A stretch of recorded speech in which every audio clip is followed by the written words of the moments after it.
하나님 주신 말씀, 우리 사무엘상의 말씀입니다. 사무엘상 2장 4절에서 8절까지 말씀, 사무엘상 2장 4절에서 8절까지 말씀, 제가 가진 성경 구약성경 409쪽의 말씀입니다. 제가 봉독해 올립니다. 용사의 활은 꺾이고 넘어진 자는 힘으로 띠를 띠도다. 풍족하던 자들은 양식을 위하여 품을 팔고 줄이던 자들은 다시 줄이지 아니하도다. 전에 임신하지 못하던 자는 7을 낳았고 많은 자녀를 둔 자는 쇠약하도다. 여호와는 죽이기도 하시고 살리기도 하시며 스월에 내리기도 하시고 거기에서 올리기도 하시는도다. 여호와는 가난하게 하시고 부하게도 하시며 낮추기도 하시고 높이기도 하시는도다. 가난한 자를 진토에서 일으키시며 빈궁한 자를 거름더미에서 올리사 귀족들과 함께 앉게 하시며 영광의 자리를 차지하게 하시는도다. 땅의 기둥들은 여호와의 것이라. 여호와께서 세계를 그것들 위에 세우셨도다. 아멘. 오늘 이 말씀을 가지고 하나님의 주권은 삶에서 보다 가깝다. 하나님의 주권은 삶에서 보다 가깝다라는 제목으로 함께 말씀을 나누기를 원합니다. 우리가 살아가는 이 세상의 삶이 참 힘들고 우리 마음대로 되지도 않고 어떨 때는 너무나 지치고 때로는 너무나 피곤한 인생을 살아갑니다. 우리가 이런 세상을 살아가는 그런 가운데서 어쩌면 우리가 정말 막 열심을 다하고 죽을 똥말똥 우리가 막 그렇게 주님을 섬기며 살아가는 게 정말 주님의 뜻일까 하는 생각을 해보게 됩니다. 어떨 때는 우리가 너무 열심히 살지 않는 게 주님의 뜻이 아닐까 하는 생각을 해보게 됩니다. 그래서 우리가 사단의 정체, 사단의 전략이라는 그런 책에서 보면 사단은 우리의 열심을 부추깁니다. 계속해서 열심을 내게 해요. 그 열심에, 자기 열심에 어느덧 순간에 어떤 마음이 생기냐면 누가 알아주지 않나? 누군가가 나를 알아주지 않나? 내가 이렇게 열심히 하는데 누가 상을 주지 않나? 이렇게 이제 바라는 마음이 생기고 알아주기를 바라는 마음이 생깁니다. 그러다가 알아주지 않고 누군가가 인정해 주지 않으면 이제 그 열심이 증오가 되고 미움이 되고 이제 반발이 되고 그래서 결국에는 그 열심에 무너지게 하는 것, 이게 사단의 전략이라는 거예요. 그렇게 따지고 보면 우리가 이 세상에서 살아갈 때 너무 열심히 살아가는 것, 그것은 우리가 하나님의 뜻이 아닐 수 있어요. 여러분, 세상에서 우리가 너무 막 열심히 살고 내가 몸이 막 망가질 때까지 막 살아가고 막 열심히 우리가 앞만 보고 살아가는 것, 이게 정말 하나님의 뜻일까? 우리는 생각하죠. 사도 바울을 보십시오. 표대를 향하여 막 달려가는, 이 표대를 향해 달려간다는 것은 마치 이 운동선수가 운동 경기를 할 때 그 1등의 자리를 놓고 막 타고 가려가는 이런 것을 이야기합니다. 사도 바울을 우리가 많이 빗대죠. 그를 보십시오. 얼마나 열심히 사는가. 천막을 만드는 텐트 메이커로, 그가 자비량으로 그가 여러 번 죽을 뻔했지만 이런 이야기를 저도 많이 하고 많이 우리가 듣고 그리고 거기에 도전을 받잖아요. 그런데 삶에 너무나 지치고 내가 주님과의 시간을 가질 수 없을 만큼의 그 피곤함, 내가 하나님 앞에 온전하게 평화로운 마음으로 그리고 정말 내가 하나님 앞에 안식하는 그 심정으로 내가 찬양할 수 없고 기도할 수 없을 정도로 너무나 지친 인생을 사는 것은 결코 하나님의 뜻이 아니라는 것이죠. 그래서 우리의 영혼이 지치고 몸이 피폐해질 때까지 살아가는 것은 결코 하나님의 뜻은 절대 아니다 라고 하는 것이죠. 그래서 오늘 한나의 삶을, 한나의 기도죠. 이 한나의 기도, 지난 시간에 이어서 이 한나의 기도를 통해서 정말 하나님이 우리 가운데 원하시는 삶, 뼈가 막 으스러질 때까지 그렇게 막 열심히 사는 것, 나를 막 망가뜨리도록 그렇게 살아가는 것이 정말 하나님이 기뻐하시는 걸까? 라고 하는 것을 우리가 한번 의문을 던지면서 저희가 본문으로 넘어갑니다. 4절을 보시면 용사의 활은 꺾이고 넘어진 자는 힘으로 띠를 띠도다 라는 말씀이 있습니다. 용사의 활은 꺾이고라는 이 꺾이고라는 말은 이 용사의 무기가 이 부러지는 모습을 묘사한 것입니다. 그래서 이것은 강한 자가 이제 약하게 되는 아주 전형적인 모습이 이 꺾이고라는 말에 이 한마디에 담겨져 있어요. 그러니까 용사는 우리가 이 무기를 잘 다루는 거죠. 당시의 전쟁은 무기를 얼마나 잘 다루느냐 이거잖아요. 우리가 이 삼국지를 보면 그들이 삼국지에 나와 있는 나와 있는 인물들, 그런 많은 인물들이 그들이 어떻게 그렇게 천하를 호령하는 영웅들이 됐어요? 결국엔 무기를 잘 다루는 거예요. 그 무거운 칼과 창 이것을 잘 다루는 이런 자가 용사거든요. 그래서 용사는 무기를 자기 수족처럼 다룰 수 있는 그런 자예요. 그게 용사인데 이 무기가 꺾여요. 이 꺾인다라고 하는 것은 용사의 힘이 이제 약해진 것을 이야기하는 것입니다. 그래서 이 한나가 기도할 때 용사의 활은 꺾어버리시고 넘어진 자, 이건 약자거든요. 넘어진 자는 힘으로 띠를 띠도다. 하나님이 강한 자는 약하게 만드시고 약한 자는 강하게 만드세요. 이것은 하나님이 그렇게 하시는 거예요. 용사가 얼마나 용사가 될 때까지 무기를 다루기 위해서 활을 그냥 한두 번 쏜 게 아니라 활을 관역에 맞추고 자기 마음대로 맞출 수 있도록 얼마나 많이 쐈겠어요. 정말 열심히 살지 않았겠어요? 그런데 그 열심을 하나님이 꺾으시면 용사는 아무것도 아닙니다.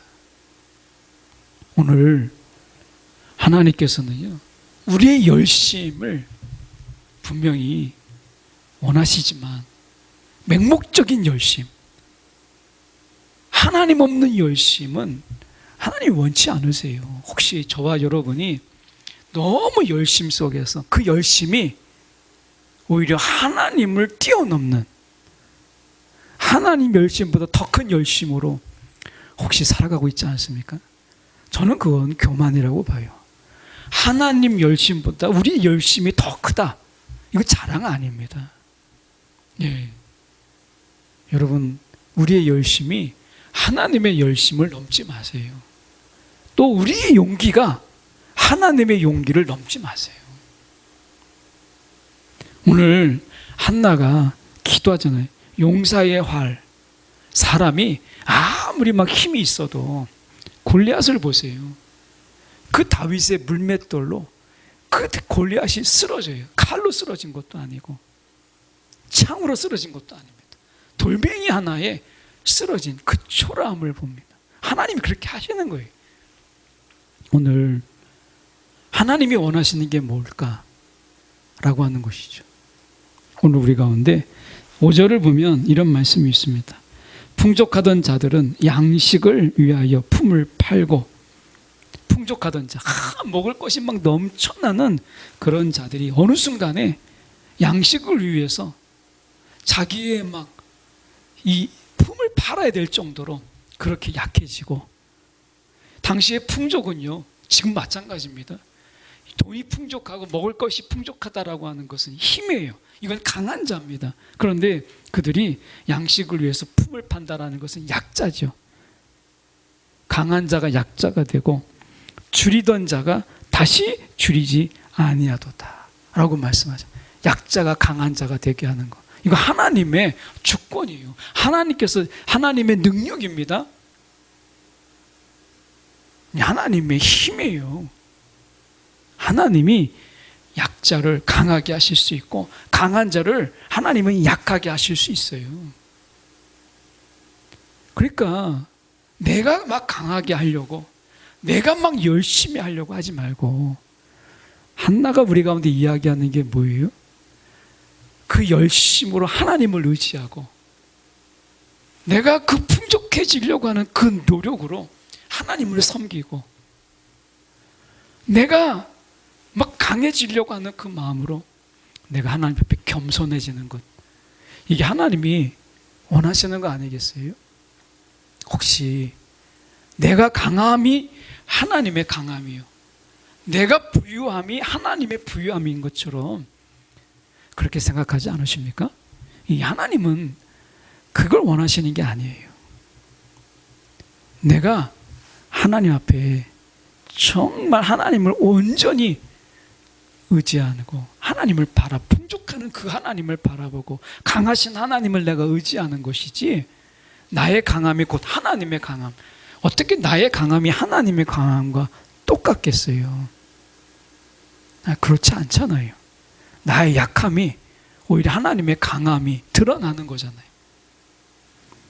그렇게 본다면 우리는 세상을 막 열심히 살고, 막 내가 막 강해지려고 하고, 막 성공하려고 하고 하는 게 지금쯤 한 번 정도 멈추어서 생각해 볼 일이에요. 이게 정말 누구를 위한 일인가? 정말 누구를 위한 열심이고 누구를 위한 성공인가? 가만히 보면 하나님을 핑계대지만 결국은 그 속에서는 나예요. 내가 강하면 하나님이 강한 거고, 내가 부유하면 하나님이 부유하다라고 하는 이런 생각 자체가 내가 곧 하나님이라는 뜻이잖아요. 이것처럼 무서운 게 어디 있습니까? 이건 정말 무서운 거예요. 세상에서 성공을 외치고 세상에서 부유함을 외치고 하나님 나를 부자가 되고 날 성공하게, 그래서 나의 영광을 드러내고 나의 자랑을 드러내는, 여러분 이것은 분명히 위험한 것입니다. 지난 우리가 한번 2월 달이었죠? 2월 달에 청년들이 아마 이 청년 예배를 드릴 때 빌립보서를 그때 살펴봤는데, 그때 좀 지나갔지만 청년들 그때 그리스도 안에서 자랑, 이 사도 바울은 그리스도 안에서 자랑하는 게 아니라 예수를 자랑했다, 청년들에게 그런 말씀을 선포한 적이 있는데, 여러분 우리가 정말 그리스도 안에서 뭐 자랑이 되려고 하는 게 아니라 그리스도를 자랑하는 것은 정말 다른 거잖아요. 한나가 이렇게 이어서 5절 하반절에 보면 이렇게 얘기합니다. 임신하지 못하던 자가 7을 낳았다. 이건 한나 이야기는 아닙니다. 한나는 6을 낳았기 때문에. 근데 왜 7을 낳았다고 노래하느냐라고 하는 것은, 이것은 치유와 완전한 숫자가 7이기 때문에 그래요. 7은 완전한 숫자이면서 완전한 회복의 숫자가 7이에요. 그러니까 한나는 이 노래를 하면서 자신이 6을 낳았지만 나는 이제 완전히 치유되었고 완전히 회복되었고 하나님이 나를 완벽하게 채우셨다라고 하는 것을 이야기하는 것입니다. 그래서 7을 낳았고 많은 자녀, 불인나죠. 이 불인나는 어떻게 됐어요? 쇠약하도다. 이 사무엘상에서 이 불인나는 더 이상 나오지 않습니다. 이 성경에서 그의 이야기는 나오지 않아요. 이건 뭘 이야기하는 거예요? 쇠약해졌다라고 이야기해요. 이 쇠약하다라는 말이 성경에서 어디서 쓰였냐면, 원어적으로 접근해 보면 이 원어가 이 이사야 19장 8절에서 쓰여졌습니다. 이사야 19장 8절에 이렇게 제가 한번 봉독해 보면, 나일강에서 고기를 잡는 어부들이 슬퍼하며 통곡하고 나일강에서 낚시를 던지는 모든 낚시꾼과 강에 그물을 치는 사람들이 잡히는 것이 없어서 고달파할 것이다. 이 고달프다라는 이 말이 여기에서 쇠약하도다라는 말과 이 히브리어로 같아요. 그러니까 하나는 이제 쇠약하도다라고 번역됐고 하나는 고달프다, 다른 성경에서 개역개정에는 피곤하다 이렇게 되어 있는데, 이것은 다 같은 말입니다. 이 말은 결국 뭐예요? 우리가 일거리를 잃어버린 거예요. 어부가 고기 잡는 거 외에는 뭘 할 수 있어요? 근데 자기가 할 수 있는 일이 없는 거예요. 이게 일거리를 잃어버린 어부, 이것을 우리가 묘사할 때 쓰는 쇠약하도다라고 하는 것이죠. 자기 할 일을 잃어버렸어요. 할 일이 없는 거예요. 근데 한나는 할 일이 그치지 않았잖아요. 사무엘을 찾아서 사무엘에게 옷을 지어주고 사무엘을 찾아가고 사무엘을 독려하고 사무엘을 위해서 기도하고 그의 할 일이 계속됩니다. 사무엘을 위해서 기도하는 한나의 모습, 그 얼마나 가슴 벅차고 얼마나 기쁘겠어요. 6절에 보면 이런 얘기합니다. 여호와는 죽이기도 하고 살리기도 하시며 수월에 내리기도 하시고 거기에서 올리기도 하시는도다. 그 생사를 다스리시고 무덤에 내려가기도 하고 죽은 자를 다시 살리기도 하시죠. 산 자를 죽이기도 하시고 죽은 자를 다시 살리기도 하시는 하나님. 이건 하나님의 전적인 주권을 이야기하는 거예요. 우리가 하나님의 주권을 무시할 만큼의 열심, 이것은 여러분 하나님이 원하시는 게 아닙니다. 오늘 우리가 이 세상에서 분명히 열심히 살고 사도 바울이 외치는 것처럼 부지런하게 살아야 되지만 브레이크 없는 그런 열심, 제동이 되지 않는 그런 부지런함으로 살아가는 것은 하나님이 결코 원하지 않아요. 그래서 어떨 때는 때로 우리가 좀 이렇게 열심히 살지 않는 것, 막 열심히 살지 않는 것, 부지런하게 살지 않는 것, 이것이 하나님의 뜻이에요. 혹시 저와 여러분 가운데서 하나님이 자꾸 제동을 걸고 부지런하게 하지 마라, 열심히 살지 말라 라고 하는 하나님의 그런 메시지가, 하나님의 음성이 또 하나님의 제동이 느껴지거든, 여러분 좀 게으르게 사세요. 그리고 좀 열심을 내려놓고 좀 빈둥빈둥 거리세요. 그리고 나의 눈을 하나님께 맞추세요. 내 마음을 하나님께 향하도록 하세요. 어떨 때는 우리가 사람들 속에서 같이 이렇게 가더라도 막 너무 앞질러 가지고 막 저만큼 그런 가는 분들도 있습니다. 오늘 우리가 주님과 함께 가는데 동행이잖아요. 동행, 함께 하심, 함께 가는 거 동행인데 말이 동행이지 막 저만큼 가가지고 누가 봐도 같이 간다라고 느껴지지 않는 그런 걸음, 그런 동행은 하나님이 기뻐하지 않습니다. 우리 마음이 너무 급해서 혹시 하나님을 막 끌고 가지 않습니까? 너무나 조급함 때문에 하나님을 막 잡아 끌지는 않습니까? 이거 하나님 원치 않습니다. 오늘 우리의 열심이 하나님 앞에서 너무 지나친 것이 아닌가. 우리는 너무나 바쁘게 빨리빨리 부지런하게 열심이라는 것을 생각하면서 열심이 우리의 신앙이고 부지런함이 우리의 신앙이 되는 이런 걸 보게 돼요. 하나님은 믿음으로 신앙생활 하기를 원하시지 열심으로 부지런함이 믿음을 대신하고 열심히 믿음을 대신하고 의지함을 대신하는 것은 결코 하나님의 기뻐하시는 신앙이 아니잖아요. 혹시 여러분의 열심이 믿음을 대신하십니까? 믿지 못하기 때문에 열심히 하는 것, 내가 하나님을 의지하지 못하기 때문에 나라도 해야 되겠다고 해서 부지런하는 것, 여러분 그거 믿음 아니잖아요. 그 하나님이 왜 모르시겠어요?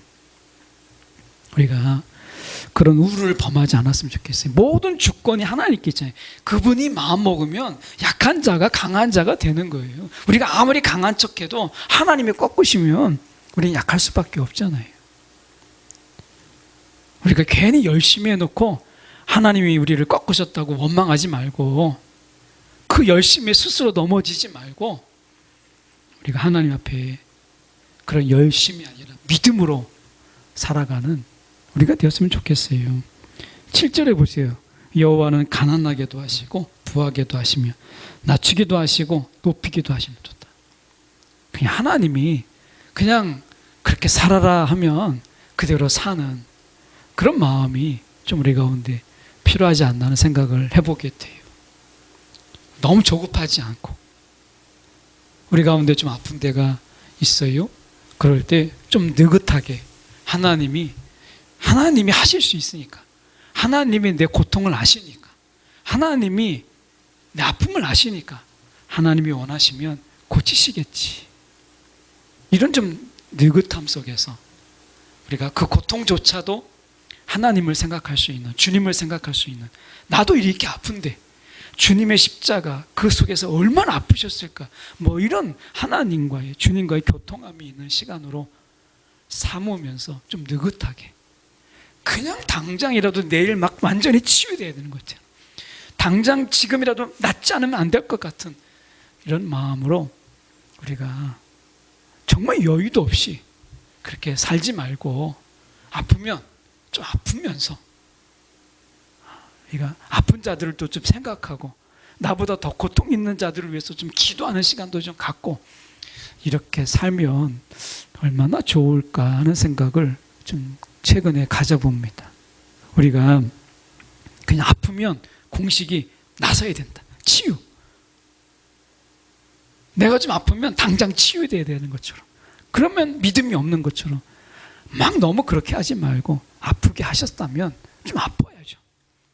하나님이 좀 우리 가운데 아프게 하셨으면 좀 아프고 하면서, 아픈 자들을 위해서 내 주위에 좀 아픈 자가 없는지, 고통당한 자가 없는지 조금 더 우리가 주님의 그 십자가의 고통을 좀 생각해 보면서 그렇게 기도도 하고, 내가 느껴보기도 하고, 주님의 체휼하심을 나도 체휼하고, 이런 시간으로 삼으면 또 어느덧 그렇게 하다 보면 하나님이 치유도 하시고, 그분이 원하실 때 우리도 낫게 하시지 않겠어요? 어느덧 우리 순간에 이 모든 것들이 그냥 즉각 마치 인스턴트처럼, 그런 이런 신앙 속에서 너무 저희가 여유가 없는 그런 조급함 속에 살아가는 것이 아닐까. 우리가 때로는 경제적으로 어려움이 있을 때 더 어려운 자들은 어떻게 살까, 뭐 힘든 자들은 어떻게 살까, 이런 중에도 하나님이 또 채우시는 하나님을 좀 바라보면서, 또 하나님이, 예수님께서 이 땅에 정말 빈자의 모습으로 오셔서 걸어가면서 때로는 굶기도, 때로는 금식하기도 하고, 뭐 그렇게 하셨던 주님을 생각해 보면서 또 그런 자들을 우리가 위에서 기도하는 시간들로 삼는다면, 또 하나님이 그 마음을 또 혹시 아십니까? 그런 빈자의 마음을 돌아본 우리의 형편을 하나님께 또 불쌍히 보셔서 하나님이 우리의 필요를 아시고 넉넉히 부으실지, 이게 어찌 알겠어요. 그런 좀 한 발 물러서는 그런 신앙이 우리 가운데 필요하지 않나. 한나의 기도를 보면서 그런 생각을 해보게 돼요. 뭐 돈을 열심히 모은다고 뭐 금방 벼락부자가 되는 것도 아니잖아요.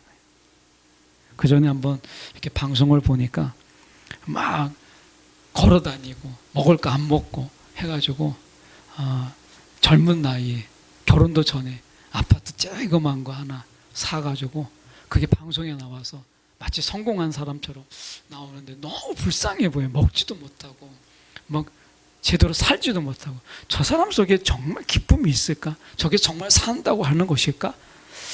그런 생각을 해보면서 우리가 저렇게 살고 있지 않나? 우리가 정말 누린다고 하는데 정말 누리고 있나? 쪼들리고 있지 않나? 뭐 이런 생각을 생각해 보게 돼. 진리가 너희를 자유케 하리라 했는데, 자유케 하기는 그냥 고사하고 압박과 눌림 속에 살아가고 있는 우리의 자신들을 우리가 보지 않나요? 이런 생각을 해보게 돼요. 우리가 8절 마저 보고 우리가 좀 말씀 맺히려고 하는데, 말씀해 보면 가난한 자를 진토에서 일으키시며 빈궁한 자를 거름더미에서 올리사 귀족들과 함께 앉게 하시고 영광의 자리를 차지하게 하시는도다. 우리가 7절 하반절에 낮추기도 하시고 높이기도 하시는도다. 다윗의 이야기죠. 사무엘에서 나오는 거니까, 놀랍게도 이 한나의 기도는 이 사울과 다윗을 통해서 완전히 성취됩니다. 사울은 낮추시고 다윗은 높입니다. 영광의 자리를 차지하는 것은 다윗이지 사울이 아닙니다. 그래서 하나님께서 이 한나의 기도를 사울과 다윗을 통해서 극렬하게 하나님께서 이루시는 것을 보게 돼요. 실증적인 자료가 있잖아요. 이 한나의 기도가, 하나님은 사울과 다윗을 통해서 이 한나의 기도가 실제 그렇다라고 하는 것을 보이잖아요. 사울이 아무리 자기 왕권을 욕심을 가져도 안 되는 건 안 되는 거예요. 억지가 아니라는 게, 신앙은 억지가 아니잖아요. 내려놓음이지 억지가 아니잖아요. 우리가 하나님 앞에서 막 억지를 부리는 게 마치 믿음인 것처럼 혹시 생각하지 않습니까? 믿음은 내려놓을 수 있을 때 내려놓을 수 아는 것, 내려놓을 때 내려놓을 수 있는 것, 이게 믿음이지, 막 억지로 내가 이 왕조는 요나단을 통해서 왕조가 흘러가야 돼, 절대 내려놓을 수 없어, 하나님도 안 돼, 이건 믿음 아니잖아요. 그런데 우리가 마치 믿음으로 포장해가지고 하나님을 굴복시켜야 좋은 믿음인 것처럼 살아가고 있는 우리의 모습이 있지 않나 하는 생각을 해보게 돼요. 그냥 하나님이 이제 좀 내려놔라 하면 그냥 내려놓으세요. 하나님이 내려놓을 때가 있다면 다시 주실 때도 있지 않겠어요? 그 하나님을 너무 믿지 못해가지고 막 내려놓기를 거부한다면 그 믿음 아니고 하나님을 의심하는 거죠. 얼마나 하나님을 믿지 못하면 내려놓지 못하겠어요. 주신 자가 하나님인데. 너무 안타까운 거예요. 믿음이라는 포장으로 우리가 참 안타까운 삶을 살아가는 걸 보게 됩니다. 오늘 좀 믿음의 배포가, 믿음의 마음의 지경이 좀 넓어서 하나님 내려놔라. 그러면 뭐 주저할 게 있어요. 좀 내려놓고 하나님이 이제 쥐고 있던 거 좀 펴서 나누라 하면 나눠줬다가, 없으면 하나님이 그렇게 하신 그분이 주시지 않겠어요? 말씀하셨잖아요. 가난한 자에게 주라. 그게 내게 꾸이는 것이다. 하나님을 꾸게 하시는 거잖아요. 그분이 이자 얹어서 주시겠죠. 우리가 좀 그런 배포 있는 믿음, 좀 살만한 믿음으로 살지 말고 좀 배포 있는 믿음으로 살아가는 그런 삶이 되었으면 좋겠어요. 오늘 말씀의 제목이 하나님의 주권은 삶에서 보다 가깝다. 여러분, 삶에서 하나님을 보면, 하나님의 주권을 보면 더 크게 보입니다. 더 정확하게 보여요. 삶의 자리 속에서 하나님의 주권을 우리가 바라볼 수 있는 저와 여러분의 삶이 되기를 간절히 소망합니다.